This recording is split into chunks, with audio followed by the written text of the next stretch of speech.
Have you ever been stranded in the middle of nowhere or on the freeway with your car, having to call your trusted mechanic to help you change a tire and paying for his services? No more! Today, I'm going to show you an easy step-by-step process of how to change the tire on your car so you don't have to keep calling anyone and can do it yourself. Grab your tools and let's hop right in it. Step 1. If you are driving and get a flat tire, the first thing you should do is find a safe place to stop. Put the car in park if it has an automatic transmission, or neutral if it has a manual transmission. Apply the parking brake and stop the engine so that all movements are stopped. A trick: to avoid damaging your car's transmission, it is recommended to apply the parking brake first and then put the car in park. Step 2.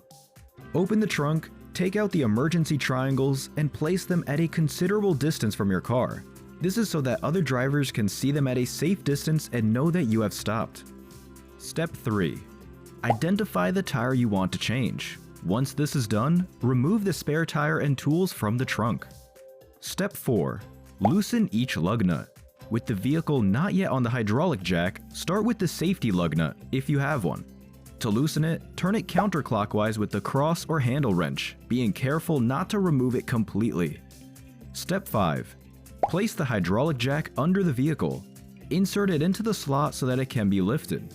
Most cars have two slots, one at the front, just in front of the front tires, and one just behind the rear tires. In this case, it doesn't hurt to check the owner's manual to find out where they are. Warning: never stand under your vehicle if the hydraulic jack is not positioned correctly. Step 6. Once the hydraulic jack is correctly positioned, it is time to lift your vehicle.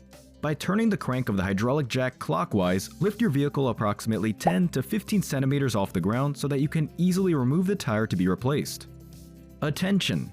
The distance I refer to is from the tire. Step 7. Remember the lug nuts you loosened? It's time to remove them. Grab the tire and pull it out hard.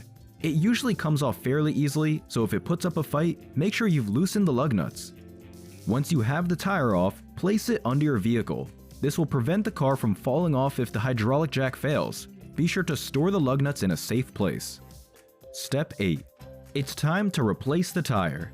Take the tire and insert the rim holes into the lug nuts.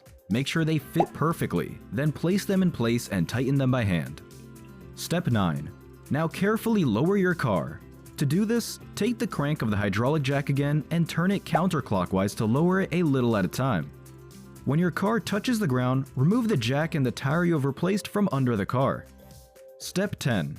We're almost done. It's time to tighten the screws. Take the cross wrench and tighten the bolts by turning them clockwise until they are tight. Use all your strength. Be sure to tighten the locking bolt at the end if there is one.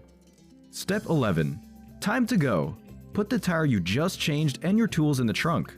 Don't leave anything on the floor. Remember, tools are expensive. Remember to drive at a moderate speed, as some spare tires are smaller and thinner, which may not be ideal for long trips. Step 12. What do you do if you get a flat tire? You have two options here. If the damage is minor, it is best to repair it as soon as possible and avoid using the spare tire for a long time. On the other hand, if the tire is completely damaged, it's time to buy a new one. Now that you've finished this tutorial, it's time to put your knowledge into practice. It's time to say goodbye to cranes and mechanics and change your tire by yourself. If you like this video, subscribe and don't miss out on the content we have for you. See you next time for more helpful videos.